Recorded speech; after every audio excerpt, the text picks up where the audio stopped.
నమస్తే సలాం వాలేకుం మీ అందరికీ ఎవరెస్ట్ మసాలా వారేవ వంటలు powered by natural refined sunflower oil మరియు యూనిబిక్ కుకీస్ మన కుకీ పార్ట్నర్కి స్వాగతం సుస్వాగతం. దమ్ డిషెస్ అంటే చాలా ఇష్టం. దమ్కా ముర్గ్ అనండి, దమ్కా బిర్యానీ అనండి, అలాగే దమ్కా ఆలూ బెండి కూడా నాకు చాలా ఇష్టం. ఆలూ బెండితో దమ్మ అనుకున్నారా? అవును, చాలా బాగుంటుంది. అయితే ఈ దమ్ చేసేటప్పుడు ముఖ్యంగా మనం వాడే ఇంగ్రీడియంట్స్, ఆ గ్రేవీ ఏవైతే ఉంటాయో అవి చాలా ముఖ్యం.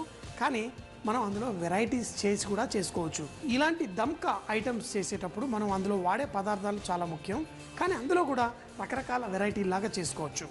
మనం పేస్ట్ చేసుకోవడం కోసం జీడిపప్పు పేస్ట్ వాడచ్చు, బాదాం పేస్ట్ వాడచ్చు, అప్పుడప్పుడు పాల కోవా కూడా వాడతాము. దానివల్ల బ్రహ్మాండంగా గ్రేవీ రెడీ అవుతుంది. కానీ ఈరోజు మనం ఏంటి, తర్బూజా గింజలు, మన తర్బూజా గింజలు మనకు మార్కెట్లో దొరుకుతుంటాయి. అందులో చార్ మగజు, ఇలా చిరోంజి రకరకాలు కూడా ఉంటాయి. అయితే ఈ తర్బూజా గింజలతోటి మనం ఈరోజు దమ్కా బెండి ఆలు చేసుకున్నాం. తర్బూజా గింజల్లో ఏంటి అంటే చాలా న్యూట్రల్ ఫ్లేవర్ ఉంటుంది. అంటే జీడిపప్పులో కొంచెం స్వీట్గా ఉంటుంది ఫ్లేవరు, అదే బాదాం పప్పులోనేమో కొంచెం బాదాం సువాసన ఉంటుంది. కానీ ఈ చార్ మగస్లో మాత్రం మీరు ఏది చేసుకున్నా న్యూట్రల్ టేస్ట్ ఉంటుంది. సో దాంతో చేసుకుంటున్నాం. ఈరోజు వాడే బంగాళదుంప, ఈ బెండకాయ ఏదైతే ఉందో వాటిని నూనెలో ఫ్రై చేసుకున్నాం. ఎందుకంటే బంగాళదుంప ఎక్కువగా మనం కుక్ అవ్వకుండా చూడాలి అంటే నూనెలో కొంచెం ఫ్రై చేసి కనుక మనం గ్రేవీలో వేసుకుంటే ఆ ముక్క గట్టితనం కొంచెం ఎక్కువసేపు ఉంటుంది. ఈ బెండకాయలు మనం అప్పుడప్పుడు కూరల్లో వండినప్పుడు కొంచెం తీగల్లా వస్తుంది కదా, అది రాకుండా ఉండడం కోసం ఫ్రై చేసుకుందాం.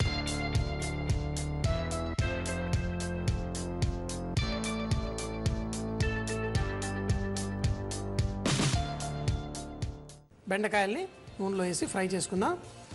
పులుసుల్లో వాటర్లో వేసేటప్పుడు మాత్రం మనకి ఆ బెండకాయల్లో నుంచి వచ్చే ఆ జిగురు లాగా ఉంటుంది చూసారా, ఆ జిగురు కుక్ అవుతూ ఆ జిగురు క్వాంటిటీ తగ్గిపోతుంది, అంటే ఆ లెవెల్ తగ్గిపోతుంది. కానీ ఆ పులుసులో ఒక మంచి అంటే ఒక థిక్నెస్ లాగా కూడా వస్తుంది. సో బెండకాయలు పులుసులు చేసేటప్పుడు మాత్రం ఫ్రై చేసి వేసుకోవడం కంటే ఇలా పచ్చిగా గ్రేవీలో వేసేసుకుంటే చాలా బాగుంటుంది. కానీ హోటల్లో ఏంటంటే మాకు ఆర్డర్ల మీద ఆర్డర్లు వస్తూ ఉంటాయి. మరి ఒక బెండకాయ పులుసు ఆర్డర్ వచ్చిందనుకోండి, పులుసు రెడీగా పెట్టుకొని బెండకాయ ఫ్రై చేసి వేస్తాం. కానీ ఈ బెండకాయలో ఆ జిగురు ఉండి పులుసులో వేసుకుంటేనే బాగుంటుంది. మరి ఈ బెండకాయలు కొంచెం మంచిగా ఫ్రై అయిన తర్వాత తీసేసుకుంటాం. ఈ బెండకాయలు కూడా చక్కగా ఫ్రై అవుతున్నాయి. కానీ చూడండి, బెండకాయలు లేతగా ఉన్నాయి, నాకు ఫుల్గా ఫ్రై అవ్వాల్సిన అవసరం లేదు. ఈ బెండకాయలు కూడా ఇంకా కొంచెం ఫ్రై అయిన తర్వాత అవి తీసుకొని మనం కర్రీ చేసుకుంటాం. బెండకాయలు అయితే చక్కగా ఫ్రై అయిపోయినాయి. బెండకాయలు ఏంటి మెదడుకి మేత అని చిన్నప్పుడు మ్యాథమెటిక్స్ ఎగ్జామ్ ఉన్నప్పుడు ఈ బెండకాయలు అంటే తినేస్తే మ్యాథమెటిక్స్లో బాగా మార్కులు వస్తాయని చెప్పి బెండకాయలు తినేవాళ్ళు మా ఫ్రెండ్స్ అంతా. కానీ బెండకాయలు తింటే ఎక్కువ మాట్లాడతామని తెలుసు, అవి చూడగానే నాకు ఎక్కడ లేని ఎక్కువ మాటలు వచ్చేస్తున్నాయి ఈరోజు. సో వంట మీద ధ్యాస పెడదాం. మరి ఈ బెండకాయలు మనకి హాఫ్ ఫ్రై అయిపోయినాయి, మిగతా కొంచెం మన దమ్ చేసుకున్నప్పుడు చేసుకుందాం. సో బెండకాయలు రెడీ. దాని తర్వాత బంగాళదుంప ముక్కలు కూడా ఫ్రై చేసేసుకుందాం. సో ఇలా నీళ్ళల్లో ఎందుకు పెట్టానో ఎన్నోసార్లు చెప్పాను కదా, ముంచి పెట్టడం వల్ల ఏమవుతుందంటే నల్లపడకుండా ఉంటాయి. ఎందుకంటే ఆక్సిడైజేషన్, గాలిలో ఉన్న ఆక్సిజన్ తాకి బంగాళదుంప కట్ చేసిన ముక్కలు ఏంటి ఇలా బ్రౌన్ అయిపోతాయి. అందుకని చెప్పేసి నీళ్ళల్లో కట్ చేసిన వెంటనే పెట్టుకుంటే మనకి బ్రహ్మాండంగా ఉంటాయి. ముఖ్యంగా మీరు అప్పుడప్పుడు పెళ్ళిళ్ళల్లో అలా ఇలా వెళ్ళి చూస్తారు. అయితే వాళ్ళు చాలా బంగాళదుంపలు వాడేటప్పుడు కట్ చేసేసి పెట్టేస్తారు. కానీ అది పులావుల్లో అప్పుడు వాడితే మీకు ఒక బ్రౌన్ కలర్ వస్తుంది, చూడడానికి బాగోదు. కాబట్టి బంగాళదుంప ఎప్పుడు మీరు కట్ చేసినా కొంచెం సేపు నీళ్ళలో పెట్టేసుకుంటే నల్లబడకుండా ఉంటాయి, మంచిగా ఫ్రై అయినవి కూడా బ్రహ్మాండంగా కనిపిస్తాయి. ఈ బంగాళదుంప మరీ ఎక్కువ ఫ్రై చేయక్కర్లేదు, కొంచెం ఫ్రై చేసుకుంటే సరిపోతుంది. మరి ఈ రెండు ఫ్రై అయిపోతున్నాయి. ఈ బంగాళదుంప బెండకాయ పిల్లలు మహా ఇష్టంగా తింటారు. మీకు తెలుసో తెలీదో, ఉన్న కూరగాయల్లో ఇష్టంగా తినే కూరగాయల్లో బెండకాయ ఒకటి, అలాగే బంగాళదుంప కూడా టాపే. సో మరి ఈ రెండు కలిపి చేస్తున్నాం. ఇది పిల్లలకి పెద్దలకి అందరికీ సూపర్గా హిట్ అవుతుంది. సో బంగాళదుంప వాఫ్ గెట్టింగ్ రెడీ. బంగాళదుంప కూడా చక్కగా ఫ్రై అయిపోయింది. అయితే బంగాళదుంపని కొంచెం తక్కువగానే ఫ్రై చేసుకోండి, బెండకాయ కొంచెం ఎక్కువైనా పర్లేదు. ఎందుకంటే మనం ఈ చేసే డిష్లో బంగాళదుంప మ్యాష్ అవ్వకూడదు, అందుకే మనం ఇలా చక్కగా ఫ్రై చేసేసుకున్నాం కొంచెం. ఇప్పుడు మన ఈ దమ్కా ఆలూ బెండి ఎలా చేయాలో ఆ గ్రేవీ ప్రాసెస్ అంతా చూద్దాం. మన న్యాచురల్ రిఫైన్డ్ సన్ఫ్లవర్ ఆయిలే కొంచెం వేసుకుందాం. ఇప్పుడు కొంచెం నూనె వేడెక్కిన తర్వాత మన షాయి జీరా షాయి జీరా ఏదైతే ఉందో ఈ షాయి జీరా వేసేసుకుందాం. అయితే షాయి జీరాలో మంచి స్వీట్ ఫ్లేవర్ ఉంటుంది. ఈ షాయి జీరా ముఖ్యంగా కబాబులు ఏంటి ఎక్కడైతే వేరే అంటే ఇప్పుడు మురుగు మలాయి కబాబ్ ఉంది, దాంట్లో చాలా సాఫ్ట్ ఫ్లేవర్ కావాలి, అందులో వేరే మసాలాలు మేము వేయకుండా షాయి జీరా వేసుకుంటాం. అలాగే షాయి జీరా పులావుల్లో బిర్యానీల్లో కూడా చాలామంది ఏంటి ఎక్కువ ఫ్లేవర్ లేని ఐటమ్స్లలో అది వేసుకుంటే మంచి సువాసన ఇస్తుంది. కొంచెం షాయి జీరా వేసుకున్న తర్వాత దీంట్లో మనం ఈరోజు వాడే ఈ ఐటమ్స్ అన్నీ పేస్ట్ చేసేసుకున్నాం. పొడి రూపంలో కానీ పేస్ట్ రూపంలో కానీ వాడదాం. మన దమ్ అంటే మనకు ఒక మంచి సిల్కీ స్టైల్ కావాలి, అందుకని చెప్పి ఉల్లిపాయలు కూడా మిక్సీలో వేసి పేస్ట్ చేసేసుకున్నాను. ఈ ఉల్లిపాయలు కూడా మనం ఈ చేసుకున్న పేస్ట్ని ఇందులో వేసుకుందాం. అలాగే దీంతోపాటు కొంచెం నాకు ఇష్టమైన ఈ ఉప్పును కూడా ఇందులో వేసుకొని దీన్ని చక్కగా కొంచెం సేపు ఫ్రై అవనిద్దాం. ఈ ఉల్లిపాయలు వేగుతున్నప్పుడు మనం ఇందులో పసుపు, ఈ ఉల్లిపాయలతో పాటు మనం అల్లం వెల్లుల్లి ముద్ద,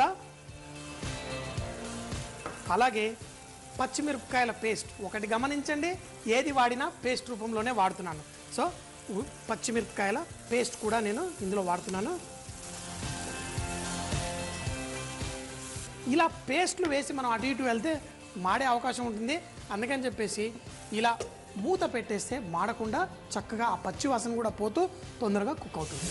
మన ఈ ఉల్లిపాయ ఈ పేస్ట్ కూడా చక్కగా మంచి కుక్ అయిపోయి ఆ పచ్చి వాసన అల్లం వెల్లుల్లి ఇదంతా పోయి మంచి సువాసన వస్తుంది. ఇందులో మనం ధనియాల పొడి, కొంచెం ఎండుమిరపకాయల పొడి, అలాగే కొంచెం అంత గరం మసాలా, అన్ని పొడులు ఇప్పుడే వేసేసాను. ఈ గరం మసాలా ఈ ఎండుమిరపకాయల పొడి వేసిన తర్వాత మన తర్బూజా గింజలతోటి ఏంటి తర్బూజా గింజలు 1-2 నిమిషాలు నానబెట్టి పేస్ట్ చేయొచ్చు, లేకపోతే తర్బూజా గింజల్లో కొంచెం నీళ్లు పోసి పేస్ట్ చేసుకున్నా పర్లేదు. మిక్సీ జార్లో వేసుకొని అన్నీ వేసి పేస్ట్ చేద్దాం. అయితే ఈ తర్బూజా గింజలు కూడా ఈ పేస్ట్ వేసిన తర్వాత 1-2 నిమిషాల పాటు ఈ మసాలాతో పాటు కుక్ చేసుకుంటే బాగుంటుంది. ఇది చేసేటప్పుడు కొంచెం నాన్ స్టిక్ ప్యాన్ ఉందనుకోండి, అప్పుడు చుట్టుపక్కల అంటుకోకుండా మనకు కొంచెం ఈజీగా ఉంటుంది. సో కొంచెం అంటుకున్నా వచ్చేస్తుంది మనం స్పూన్తో చేస్తే. ఇవన్నీ కూడా వేసి ఇలా కొంచెం సేపు కుక్ చేసుకుందాం. దీంట్లో ఈ చార్మగజ్ ఈ మసాలాల నుంచి కొంచెం నూనె బయటకు వచ్చింది అనుకోండి, ఈ మసాలా పర్ఫెక్ట్గా కుక్ అయిపోయినట్టు. దాని తర్వాత దీంట్లో మనం వేరే పదార్థాలు కూడా వేసుకుందాం. ఎక్కువగా లేవు, కొంచెం టమాటా ప్యూరీ, కొంచెం పెరుగు ఇవి వేసుకొని చేసుకుందాం. ఇప్పుడు ఈ మసాలా కూడా నూనె పూర్తిగా బయటికి రావాల్సిన అవసరం ఏం లేదు, కొంచెం ఈ మసాలాలో కొంచెం అంత మెరుపు వస్తే సరిపోతుంది. దాని తర్వాత 1-2 టమాటాలు తీసుకొని మిక్సీ జార్లో వేసి చక్కగా పేస్ట్ చేస్తాను. ముందే చెప్పాను కదా, ఏది చేసినా మనం ఇందులో పేస్ట్ వచ్చేలా చూసుకుందాం. ఈ దాంట్లోనే టమాటా కూడా వేసేసి 1-2 నిమిషాలు కుక్ చేసుకుందాం. ఈసారి మాత్రం మూత పెట్టేసి కుక్ చేసుకున్నా సరిపోతుంది. ఒక్కొక్కసారి మధ్యలో కలుపుకుంటూ మనం ఇది కుక్ చేసుకుందాం. సో ఈ టమాటా కూడా ఏంటంటే పచ్చి టమాటా మీరు మంచిగా ఇలా కుక్ చేసిన తర్వాత అయితేనే దానికి సిల్కీ గ్రేవీ వస్తుంది. లాస్ట్ మినిట్లో వేసి ఎక్కువసేపు కుక్ చేయలేదనుకోండి, ఆ టమాటా ఆ పచ్చిదనం ఆ కొంచెం అంతా గరగరాగా ఉంటుంది, అంటే మనం తినేటప్పుడు ఆ టమాటా పచ్చి వాసన వస్తూ ఉంటుంది. అలా కాకుండా మూత పెట్టేసి మరో 3 నిమిషాలు కొంచెం టైం పట్టినా మంచి టేస్ట్ రావాలంటే ఇలా కుక్ చేసుకోవాల్సింది. ఈ టమాటా కూడా మనం కొంచెం సేపు కుక్ అయిన తర్వాత ఇప్పుడు మనదంతా రెడీ అయిపోయింది. ఇందులో మనం కొంచెం అంత కసూరి మేతి, చెప్పాను కదా ఇది మన నార్త్ ఫ్రంటియర్ పాకిస్తాన్ రీజన్ వైపు నుంచి వస్తుంది. మెంతి కూరే కాకపోతే ఈ కసూరి మేతి సువాసన చాలా బాగుంటుంది, ముఖ్యంగా గ్రేవీస్లో. ఈ కసూరి మేతి వేసినప్పుడు కొంచెం అంత వెన్న వేసామనుకోండి ఇంకా సూపర్గా ఉంటుంది. కాబట్టి ఇందులో కొంచెం వెన్న కూడా ఇందులో వేసాను. ఇప్పుడు ఇది గ్రేవీ లాగా దమ్ లాగా కావాలి అంటే మరి ఇందులో మనం పెరుగు కూడా మంచిగా చిలికిన పెరుగు, అంటే పెరుగుని మీరు అంటే చిలకకుండా వేస్తే ఇందులో అంతా గడ్డల్లా కనిపిస్తుంది. మంచిగా చిలికిన పెరుగుని మనం ఇందులో వేసుకుంటే మంచి పర్ఫెక్ట్గా ఉంటుంది. అయితే ఈ బెండకాయ బంగాళదుంపలో నుంచి మరి ఏం తేమ రాదు కాబట్టి బయటికి దీంట్లో మరి కొంచెం నీళ్లు కూడా వేసుకుందాం. ఈ మిక్చర్లో చూడండి మనం నీళ్లు తగినంత నీళ్లు పోసేసుకున్నాను. ఇప్పుడు మనం దీన్ని దమ్ పెట్టడానికి రెడీగా ఉంది. కానీ ఆ స్లో దమ్ కుకింగ్లో మంచి టేస్ట్ కూడా వస్తుంది. కాకపోతే ఇంతకుముందే ఫ్రై చేసుకున్న ఈ బెండకాయ బంగాళదుంప కూడా మనం ఇందులో వేసేసుకుందాం.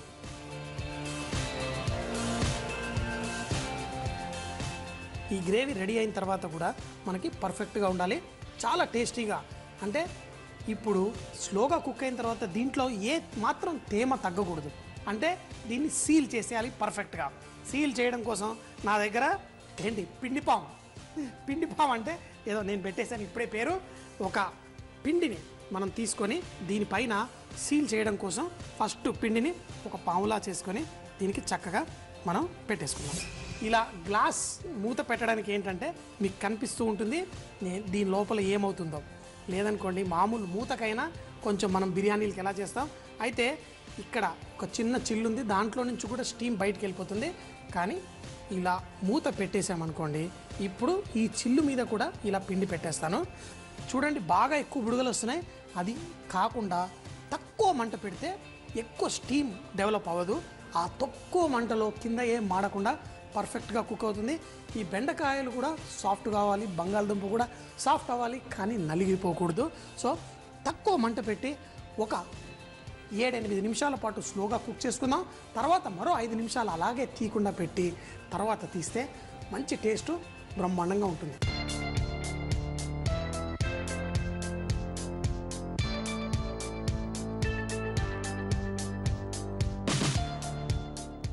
ఎంత తక్కువ మంటలో ఎంత ఎక్కువసేపు కుక్ చేసుకుంటే మన దమ్ డిషెస్ అంత టేస్టీగా ఉంటాయి. కానీ ఎంత తక్కువలో పెట్టినా ఇక్కడ బుడగలు బాగా వచ్చేస్తున్నాయి. స్టవ్ కట్టేద్దాం. కట్టేసి ఒక 5 నిమిషాలు ఆగితే అందులో ఉన్న మంచి ఫ్లేవర్ అది ఇది ఉంటుంది. మరి చాలాసార్లు ఏం చేస్తారంటే వేడి బొగ్గు తీసుకొని ఇందులో పైన తేలే నూనె అందులో వేసేసి మరోసారి మూత పెడతారు. ఆ పొగవాసనతో ఇంకా బాగుంటుంది. సో ఈరోజు అయితే అలా చేయట్లేదు. కానీ మన దమ్ ఆలు బెండి రెడీ అయిపోయింది. సో మరి తినడానికి నేను రెడీగా ఉన్నా, కానీ ఒక్క 5 నిమిషాలు ఆగిన తర్వాత తింటే పర్ఫెక్ట్గా ఉంటుంది. దమ్ అంటే నాన్ వెజిటేరియన్ దమ్లే కాదు, వెజిటేరియన్ని కూడా మనం అద్భుతంగా చేసుకోవచ్చు. ఇది అంతే అద్భుతంగా ఉంటుంది. మరి తిని చూద్దాం. 3-4 నిమిషాలు ఆగిన తర్వాత కూడా ఇంకా ఈ బుడగలు మాత్రం రావడం తగ్గలేదు. దాంట్లో నుంచి ఆహా ఏదో మంచి బిర్యానీ చేసుకున్నట్టుంది. కావాలంటే ఇందులో మీరు కొంచెం అంత పుదీనాకు కూడా వేసుకోవచ్చు. మీకు కసూరి మేతి వాడాలని లేకపోతే ఆ పుదీనా వల్ల కూడా దీనికి మంచి టేస్ట్ వస్తుంది. సో మరి చూడండి మన ఈ మసాలా చక్కగా కుక్ అయింది. అయితే ఇలా దమ్ చేసుకోవడం వల్ల ఏంటంటే మన బంగాళదుంప ముక్కలు కూడా చూడండి చాలా సాఫ్ట్గా కుక్ అయింది, కానీ ముక్కలు మ్యాష్ కాలేదు. అలా కొంచెం ఫ్రై చేసుకోవడం వల్ల ఈ బెండకాయ ఈ బంగాళదుంప చూడడానికి మీకు ఇది కూర్మాలా ఉన్న కూర్మా కంటే 4 ఇంతలు టేస్ట్ బ్రహ్మాండంగా ఉంటుంది. ఆగలేకపోతుంది. ఇంకా కొంచెం వేసుకుందాం లోపల నుంచి తినాలి అనే కకృతితోటి ఇంకా కొంచెం వేసేసుకున్నాను. సో మరి చాలా వేడిగా ఉంది, కాకపోతే స్లోగా వేసుకొని కలిపేసుకుందాం. ఆహా ఏంటంటే ఈ కూరల్లో చాలా ఇష్టమైంది గ్రేవీ. ఇందులో వేసుకున్న తర్బూజా గింజల వల్ల మంచి ఈ గ్రేవీ బ్రహ్మాండంగా తయారైంది.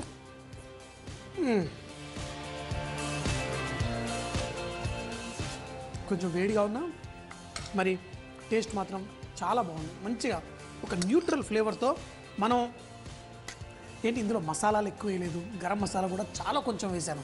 సో ముఖ్యంగా పిల్లలు ఎవరైనా కానీ ఈ సాస్ మనం దేంతో తిన్నా చాలా బాగుంటుంది. ముఖ్యంగా చపాతీలు.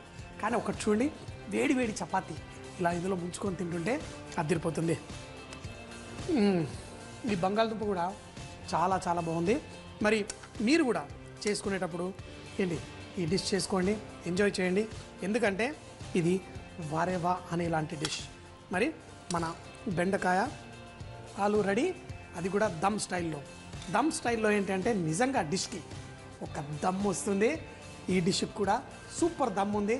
చేసుకోండి. వెజిటేరియన్స్ కూడా దమ్ ఉన్న డిష్ అనేసి తినేసి ఎంజాయ్ చేయండి. నేనైతే వాహ్ అనుకుంటూ తింటాను.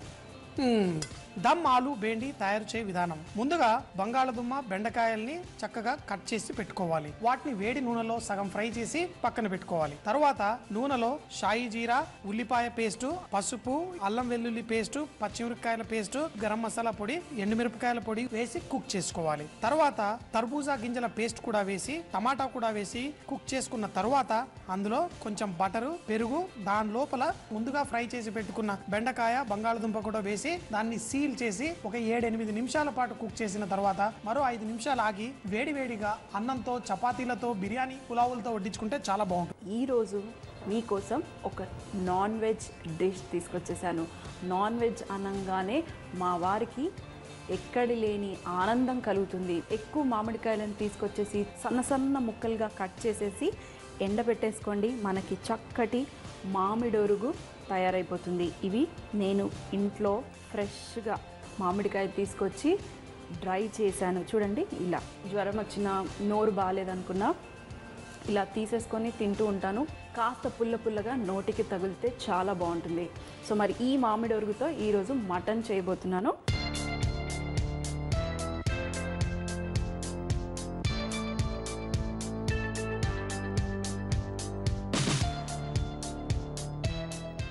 ప్రెషర్ కుక్కర్ తీసుకోండి. ఆయిల్ నేను సింపుల్గా చూపిస్తున్నాను. మీరు కావాలంటే మీరు ఇంకేమన్నా కూడా వేసుకోవచ్చు. అంటే కొబ్బరి పొడి, లేదంటే గసగసాల పొడి, లేదంటే కాజు పేస్ట్ కానీ ఇవన్నీ కావాలంటే కూడా మీరు అన్నీ వేసుకోవచ్చు. కానీ నేను ఈరోజు సింపుల్గా మామిడొరుగు వేసుకొని కొంచెం ఉప్పు, కారం, ఉల్లిపాయలు ఎక్కువగా వేసుకొని కర్రీ చేస్తున్నాను. మీరు మసాలాలు కావాలంటే కూడా మసాలాలు వేసుకోవచ్చు. కానీ నేను డ్రై మసాలా పౌడర్ వేస్తున్నాను. అందుకనే నేను ఏ మసాలాలు వేసుకోవట్లేదు.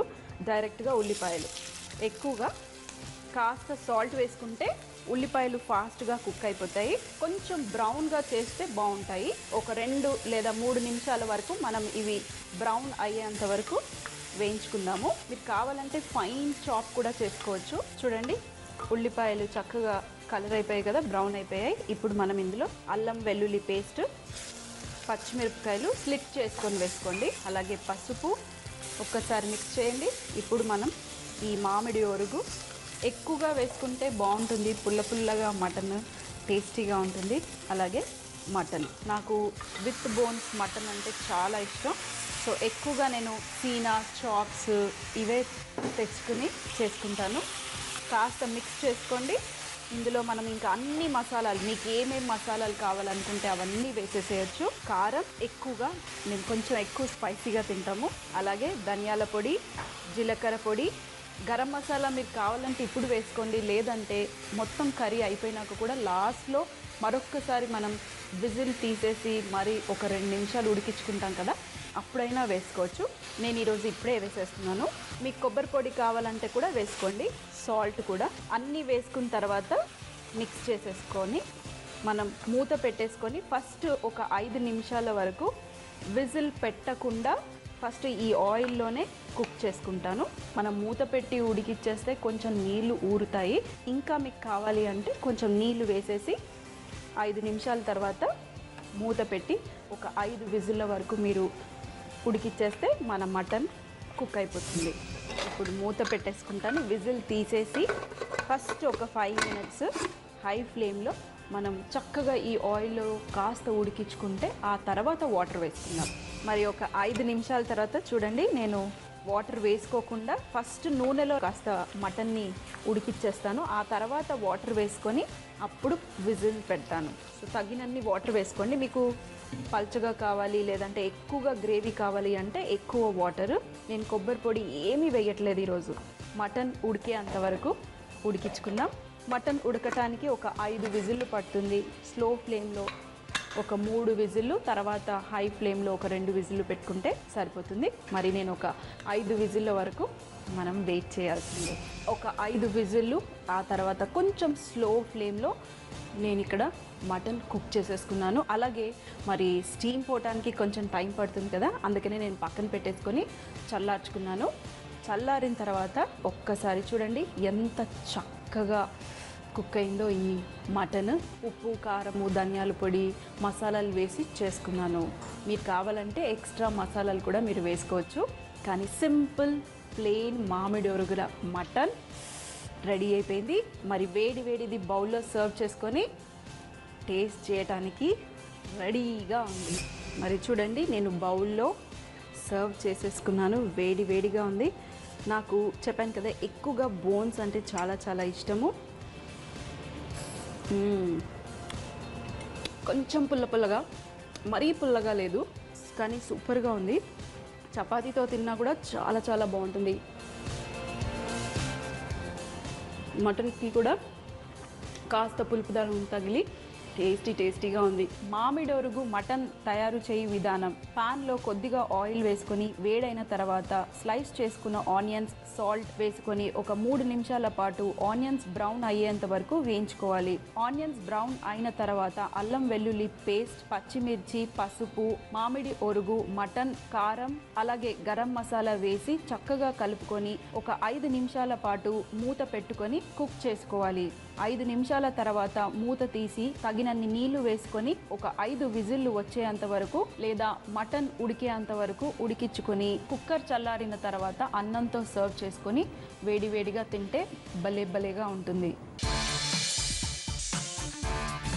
మనం కూరగాయలు కట్ చేసుకోవడానికి రకరకాల చాపింగ్ బోర్డ్స్ వాడతాం, కానీ చాలామంది ఏం కంప్లైంట్ చేస్తుంటారంటే మన నైఫ్ పొద్దును తొందరగా పోతుందని. అయితే ఫస్ట్ ఏంటంటే మంచి నైఫ్ ఉండాలి. ఇంకొకటి ఏంటంటే ఇలా వుడెన్ చాపింగ్ బోర్డ్ మీద కట్ చేస్తే కనుక మన నైఫ్ పొద్దున చాలా రోజులు ఉంటుంది. ఇంకోటి ఇలాంటి ప్లాస్టిక్ చాపింగ్ బోర్డ్స్ ఉంటాయి. అయితే ఇది ఫుడ్ గ్రేడ్ ప్లాస్టిక్ బోర్డ్, కొంచెం ఖరీదు, కానీ మార్కెట్లో దొరికేవన్నీ ఫుడ్ గ్రేడ్ కాదు. కాబట్టి ఫుడ్ గ్రేడ్ అయితే పర్లేదు, కానీ వేరే ప్లాస్టిక్ కానీ గ్లాస్ కానీ చాపింగ్ బోర్డ్స్ ఉన్నప్పుడు మన నైఫ్ పొదును తొందరగా పోతుంది. రేపు మళ్ళీ ఇదే టైంకి కలుద్దాం. అప్పటిదాకా see you, bye bye, Khuda.